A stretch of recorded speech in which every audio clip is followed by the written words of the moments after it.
Michael Jackson's sudden death in 2009 resulted in an unprecedented level of public mourning never previously seen in living memory.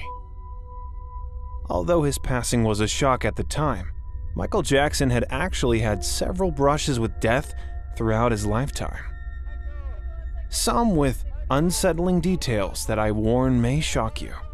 Here's the detail. In his one and only autobiography, Moonwalk, Jackson describes the creation of his iconic hit song, Billie Jean, in which its creation almost had him killed in a freak occurrence. Michael Jackson recounted, quote, "One day during a break in a recording session, I was riding down the Ventura Freeway with Nelson Hayes, who was working with me at the time. I was writing the song Billie Jean and the words were going around in my head. That's all I was thinking about while driving. Then we were getting off the freeway when a kid on a motorcycle pulls up to us and says, 'Stop your car! Your car, it's on fire!' Suddenly, we noticed the smoke and pulled over and the whole bottom of the Rolls Royce was on fire. The whole car was engulfed in flames. Quote, that kid probably saved our lives. If the car had exploded, we would have been killed. But I was so absorbed by this tune floating in my head that I didn't even focus on the awful possibilities until later." Another near-death experience came on September 11th, 2001. Yep, you may not have known this, but Michael Jackson could have easily ended up a victim of the 9/11 terrorist attacks in New York City if he hadn't been saved by his own mother. It was a close call for the King of Pop, as according to his brother's autobiography, on this day, Michael had a meeting scheduled in at the Windows on the World restaurant, at the top floors, 106th and 107th of the North Tower of the World Trade Center. However, the night before, Jackson had performed to an audience of thousands at Madison Square Garden as part of his televised 30th anniversary celebration in honor of Jackson's 30th year as a solo artist. Once the performance was over and he was back at the hotel, Michael received a late-night phone call from his mother, and the singer then stayed up till the early hours of the morning talking to her. Exhausted from the previous day's events, last minute, Michael Jackson canceled the early morning meeting to return a $2 million watch and a diamond necklace for Elizabeth Taylor they had worn for the concert.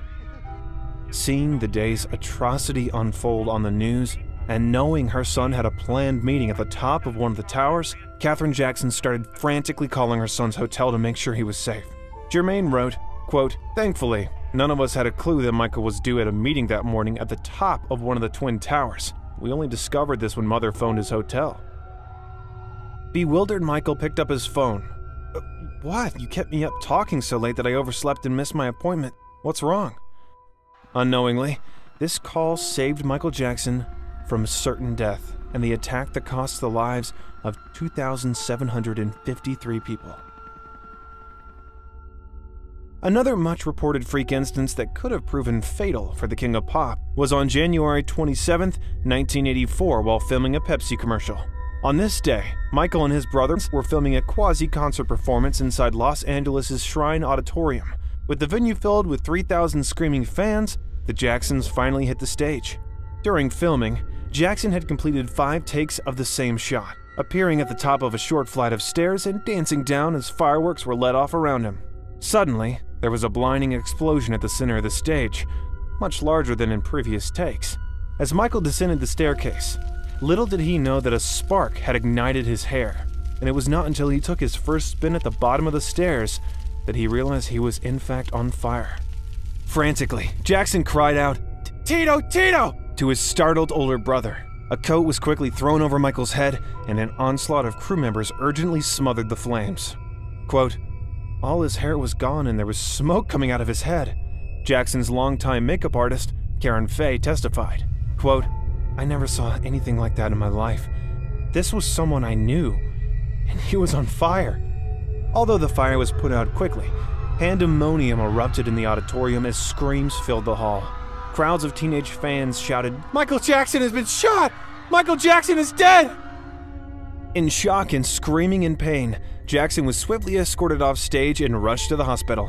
While in Brotman Memorial, Michael Jackson was treated for a palm-sized patch of second and third-degree burns on his scalp, a serious injury, whereby recovery was expected to be a long and painful one. Although Jackson was considered lucky, as the incident could have easily caused serious burns to his face and proven fatal if the spark had set his clothes ablaze. According to his makeup artist, Michael Jackson suffered debilitating migraines in the wake of the accident. Powerful sedatives were also prescribed to the star in order to calm his nerves and help him sleep. Later that year, Michael Jackson was diagnosed with lupus, a long-term autoimmune disease in which the body's immune system becomes hyperactive and attacks normal, healthy tissue, often triggered by stress or a traumatic event. It has since been proven that the agony Jackson found himself in after the incident kick-started the prescription painkiller addiction that eventually snowballed, killing him years later. However, the most unsettling fact about this supposed freak accident is that Michael Jackson was exactly 25 years, 4 months, and 29 days old on the day of the Pepsi fire. Fast forward exactly 25 years, 4 months, and 29 days later, Michael Jackson took his last breath, meaning that this monumental trauma in Jackson's life took place exactly to the day at the halfway point of the King of Pop's life. Seems too much of a coincidence to be accidental, but what kind of explanation can you think of?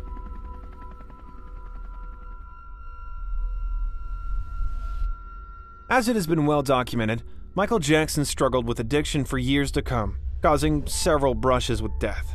On 2 separate occasions in 1993, the singer's personal maid during the 1990s said she and other staff members frequently stumbled across Jackson, quote, dead on a cocktail of prescription drugs. She said, quote, one day I knocked on his door but got no answer, so I went in to clean. He was lying on the bed, motionless, looking very pale. Quote, I called several times but he didn't answer. As I got closer, his eyes were open and he appeared not to be breathing.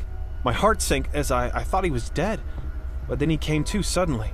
He didn't say a word, but burst into tears. She thought about calling for help, but had been warned before by the singer to not involve outsiders. She also revealed that another incident occurred just a few weeks later, when Michael's security guard found him lifeless at the edge of a swimming pool.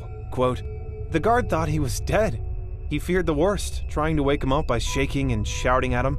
He couldn't find a pulse and he didn't appear to be breathing. Terrified his boss was dead, the worker radioed another guard, who performed life-saving treatment. Quote, Michael made his guards train in CPR, so they knew what to do. Michael Jackson became increasingly absorbed by the idea of overdosing and his own death. He would speak to his former wife, Lisa Marie Presley, about the gruesome details of her father's tragic demise. In 1997, he released a track named Morphine, which central themes were about the drug usage of Demerol. I can breathe, I can eat, I can die in my sleep. You're in my dream. In modulation, right? I die in my sleep. It's the sound, right? Michael Jackson reportedly died of overdoses 3 times in the 18 months before he passed away. It has even been claimed Michael enjoyed the sensation of having his heart restarted. One time, it was reported that they had to pump his stomach, and another time, use CPR. A source quoted by the National Enquirer stated, quote, once, after doctors finally managed to wake him up, Michael said he had died and gone to heaven, and it felt good. Michael said it was the most exhilarating experience of his life, to have seen how things looked on the other side, then come back to Earth again.